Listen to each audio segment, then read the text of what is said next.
O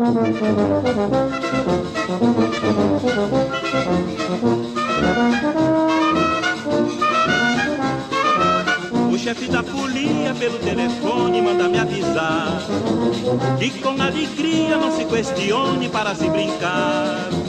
O chefe da folia pelo telefone manda me avisar que com alegria não se questione para se brincar. Ai, ai, ai, deixa as mágoas para trás, oh rapaz. Ai, ai, ai, fica triste se és capaz e verás. Ai, ai, ai, deixa as mágoas para trás, oh rapaz. Ai, ai, ai, fica triste se és capaz e verás. Tomara que tu apanhes, não tornes a fazer isso. Tirar amores dos outros, depois fazer teu feitiço. Tomara que tu apanhes, não tornes a fazer isso. Tirar amores dos outros, depois fazer teu feitiço. Olha a rolinha, Senhor, senhor, se embaraçou, senhor, senhor, caiu no laço senhor, senhor, do nosso amor. senhor, senhor, Porque este samba senhor, senhor, é de arrepiar, senhor, senhor, põe perna bamba, senhor, senhor. mas faz gozar.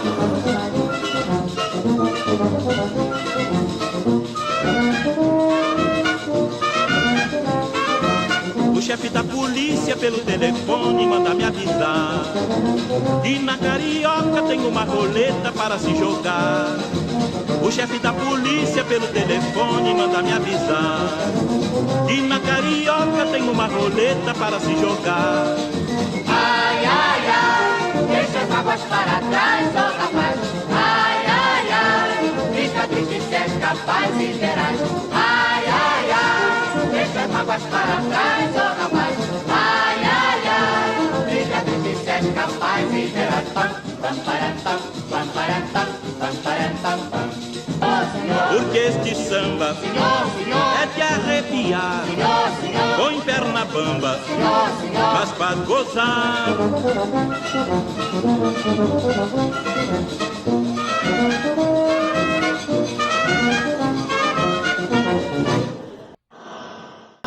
Olá, meus queridos amigos, eu, Carlos Renato, diretamente do centro do Rio de Janeiro, aqui num local conhecido como o Cais do Valongo.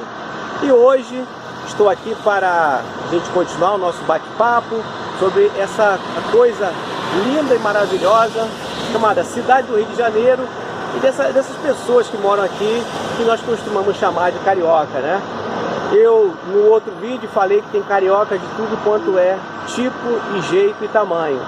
Mas também tem carioca de vários lugares. Tem carioca nordestino, tem carioca do sul, tem carioca do norte, tem carioca da África, tem carioca que veio lá do Oriente Médio e também do Oriente Distante. Porque, como eu disse, carioca hoje está mais para um estilo de vida. Na última gravação eu parei ali na invasão francesa no Rio de Janeiro, ali por volta de 1550, e depois a retomada pelos portugueses e, propriamente dito, a invasão de Portugal à cidade do Rio de Janeiro, o começo da invasão de Portugal ao Rio de Janeiro. Naquele tripé que eu falei, descobrimento, achamento e invasão. Então no primeiro momento, alguém descobriu essas terras além-mar, né, aqui nas Américas. Aí depois houve em algum momento o achamento, né, achar os locais interessantes que poderiam ser aportados ou até mesmo começar o tipo de civilização ou construção. E numa terceira fase, sim, a invasão. Por que invasão? Porque existia gente aqui. O Brasil não era uma ilha, né, uma grande ilha vazia. Os índios, que nós chamamos de índio, viviam por todo o litoral do Brasil e também no interior. Então os portugueses começaram essa invasão aqui na cidade do Rio de Janeiro. E também, como eu já falei, a maioria das pessoas que vinham para cá eram portugueses que vinham sozinhos, sem suas famílias. E aqui eles começaram a pegar as índias para se amancebar, né, viver em matrimônio ou como amantes. E essas mulheres tiveram os seus filhos, e esses filhos se chamavam mamelucos, que eram essa união entre portugueses e índios e índias, e essa prole, essa cria, se transformaram nos mamelucos. E assim começou praticamente a colonização do Rio de Janeiro. Nós temos que entender que essa colonização ela já começa de forma violenta, né? Existe um massacre total dos índios que habitavam esse litoral carioca, e desse massacre o que sobrou foram esses portugueses e seus descendentes mamelucos, que começaram a construir a cidade do Rio de Janeiro. Mas no começo era somente um lugar meio esquecido no sudoeste desse Brasil. Nesse tempo, o que dominava o Brasil mesmo, que economicamente valia a pena, era Pernambuco e a Bahia. O que bombava mesmo naquele tempo eram as plantações de cana-de-açúcar. E baseado nessa plantação de cana-de-açúcar, eu escolhi aqui o Cais do Valongo para falar um pouco dessa parte da história que também é uma grande mancha sociocultural e política do nosso país, principalmente no começo da nossa colonização, atravessando o primeiro e o segundo império. O Brasil, Portugal tinha perdido praticamente as suas rotas comerciais, não estava mais valendo a pena, porque vários países também já estavam indo para o Oriente Distante fazer as suas próprias rotas comerciais. Então, em algum momento, Portugal, depois de perder as suas rotas, começou a olhar para o Brasil como uma forma de tentar aproveitar as suas áreas agricultáveis para a plantação de cana-de-açúcar. Então, desenvolveu uma plantação muito forte em Pernambuco. A Bahia era a capital do país nessa época. Então, ali foi onde começou a se desenvolver praticamente a economia brasileira. Mas aqui no Rio de Janeiro, depois de um certo momento, também começaram a chegar as lavouras de açúcar. E lavoura de açúcar, como eu falei aqui, ela dependia muito da mão de obra. E essa mão de obra, nós sabemos que é a mão de obra escrava. Então, milhares de africanos foram contrabandeados para o Brasil e se transformaram nessa mão de obra escrava. Geralmente eles chegavam na Bahia, Pernambuco, eram distribuídos, mas depois que houve o colapso da plantação, né, da produção do açúcar pelos holandeses e a descoberta de ouro e diamantes nas Minas Gerais, o Rio de Janeiro começou a tomar uma outra importância para a coroa portuguesa. Então o Rio de Janeiro começou a ser visto de uma outra forma e havia necessidade de se estruturar aqui o local. E muitos escravos começaram a ser trazidos para cá, inclusive da Bahia, de Pernambuco. Houve um forte contrabando interno desses negros que passaram a povoar a cidade do Rio de Janeiro, justamente para poder receber o ouro e diamante das Minas Gerais. E esse aqui, o Cais do Valongo, ele foi construído justamente para receber essa mercadoria escrava. Então, se conclui que aproximadamente 1 milhão de escravos passaram aqui pelo Cais do Valongo. O grande problema dos escravos, né, dos africanos escravizados no Rio de Janeiro, ele se encontra principalmente após a libertação dos escravos. Como todo mundo aqui aprendeu na escola, ali no finalzinho do século XIX, os escravos são libertos e o que acontece naquele momento?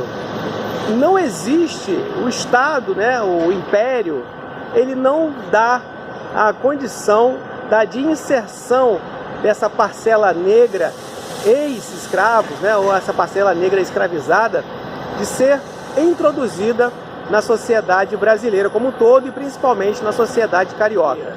Eles recebem a liberdade, mas ficam ali entregues ao Deus dará. E isso começa a criar os primeiros resquícios, né? As primeiras unidades de lugares inóspitos para se viver e para se morar, né? A gente chama dos guetos. Mas naquele tempo, esses guetos ficavam todos eles no centro do Rio de Janeiro. Então essa massa negra, essa massa mulata que existia pós a escravidão aqui no Rio de Janeiro, eles começaram a se aglomerar praticamente aqui no centro do Rio de Janeiro. No momento que eu vou falar da comunidade da Providência, da favela da Providência, eu vou tentar passar alguns detalhes sobre esse período.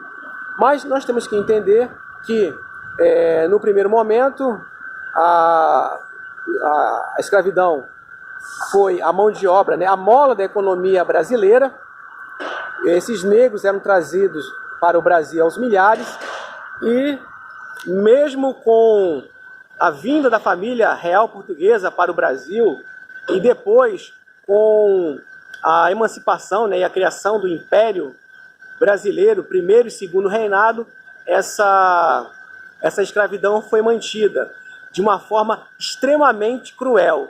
E essa crueldade, ela durou praticamente 400 anos, inserindo na mente desse grupo étnico, né, africano, que eles não eram pessoas, que eles eram uma coisa subhumana, que não tinham valor, que eles nunca seriam nada, que eles não tinham alma, e por isso eles teriam que ser escravizados. Então, uma mentira falada muitas vezes se torna praticamente uma verdade. E isso se entranhou na sociedade carioca.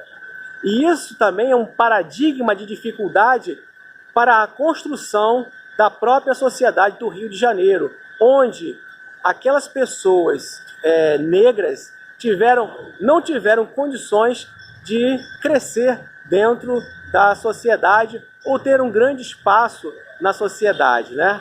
Era sempre visto como uma coisa exótica, né? Como as danças, como o samba, como a religião, mas propriamente não se dava o devido valor e espaço para que essas pessoas pudessem se integrar na sociedade carioca, principalmente depois do final do século XIX e início do século XX, o que vagarosamente começa a se tornar um grande problema para a própria cidade do Rio de Janeiro, porque nós temos uma população que ela não é vista e ela não é inserida na sociedade. Por quê? Porque ela é descendente de um grupo étnico que não tem valor. Então as pessoas não queriam que essa negritude se infiltrasse na sociedade, né? Fizesse parte da cultura da sociedade carioca daquele momento. Isso é o começo dos processos que levaram toda a sociedade carioca a estar no lugar que ela está hoje, né? Os caos de moradia, as favelas, a dificuldade de acesso, problemas de saúde pública, problemas de infraestrutura, principalmente a violência e o tráfico de drogas.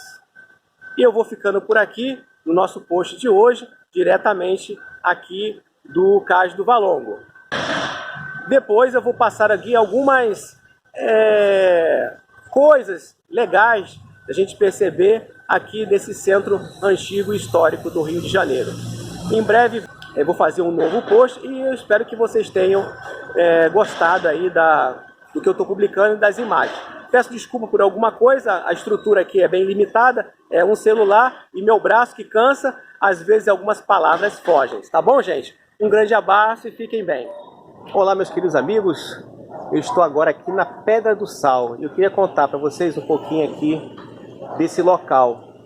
Ele fica no Rio de Janeiro antigo, mas eu digo que é o Rio de Janeiro muito antigo. Então aqui é uma coisa bem simples.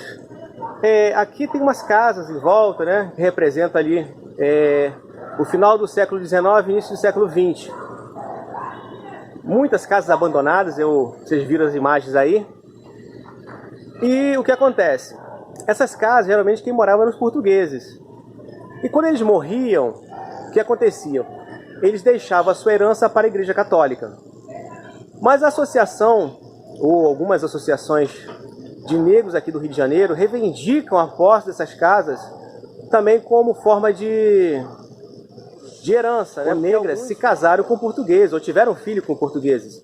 Então, de uma certa forma, eles seriam também herdeiros desse patrimônio que tem aqui atrás, antigo, que está se acabando, infelizmente, por falta de visão holística, né? Principalmente da questão turística do Rio de Janeiro e cultural, principalmente. Aqui é a Pedra do Sal e geralmente todo final de semana o pessoal vem para cá para dançar, cantar e se divertir.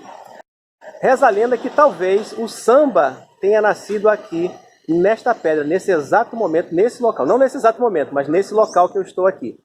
Então o samba teria nascido aqui. Por quê? Não dá para ver porque aqui, ó, tá vendo? As construções não deixam. Mas o mar do Rio de Janeiro, aqui da costa, do litoral do Rio de Janeiro, ele vinha até aqui próximo. Eu estou perto da rua chamada São Francisco da Prainha. São Francisco da Prainha porque a prainha ficava aqui atrás. Então o que acontecia? O sal, que era uma mercadoria extremamente caro ali por volta do século XVIII, era desembarcado aqui próximo. E quem desembarcava, claro, eram os negros escravos. E eles vinham para aqui carregando o sal, certo? E no final do dia, o que acontecia? Como o sal era uma coisa muito cara, eles faziam o quê? Eles varriam esse local para pegar esse sal e revender de uma outra forma. E no final do dia, eles dançavam e cantavam, festejando o dia que tinha passado, celebrando as suas crenças, né? A sua religiosidade. Então, aqui é um dos marcos da questão do samba no Rio de Janeiro. E também tem essa alegoria que eu acabei de contar para vocês, né? Os negros carregadores de sal, os negros e as negras carregadoras de sal, eles vinham para cá para desembarcar essa carga preciosa na época, e o sal que ia caindo pelo caminho, no final do expediente ali, eles varriam isso, e era uma forma deles conseguirem juntar algum tipo de dinheiro, que eles vendiam esse sal no comércio aqui, no varejo aqui no comércio. Então essa aí também fica como uma alegoria interessante do centro antigo do Rio de Janeiro. Hoje eu apresento como alguma coisa exótica do Rio de Janeiro, aqui atrás, vocês estão vendo aqui, a carrocinha do Angu do Gomes. O Angu do Gomes, ele praticamente foi o primeiro carioca a vender comida de rua. Ele tinha essa carrocinha, vocês estão vendo aqui, claro que não é essa, né? Isso aqui é só mais ou menos uma cópia, né? E ele vendia o angu. Ele andava no centro do Rio de Janeiro vendendo o famoso Angu do Gomes. Então ele é o pioneiro, pelo menos na cidade do Rio de Janeiro, no centro do Rio de Janeiro, com comida de rua ambulante. É o primeiro truck food, né, do Rio de Janeiro. Então, muito famoso, ele é que praticamente alavancou toda essa ideia desse comércio de rua. Espero que vocês tenham gostado do vídeo de hoje. O chefe da folia pelo telefone manda me avisar que com alegria não se questione para se brincar. O chefe da folia pelo telefone manda me avisar que com alegria não se questione para se brincar. Ai, ai, ai, deixa as mágoas para trás, ó rapaz. Ai, ai, ai, fica triste se és capaz e verás. Ai, ai, ai, deixa as mágoas para trás, ó rapaz. Ai, ai, ai, fica triste se és capaz e verás. Pam, pam, param, pam, pam, param, pam, pam, param, pam.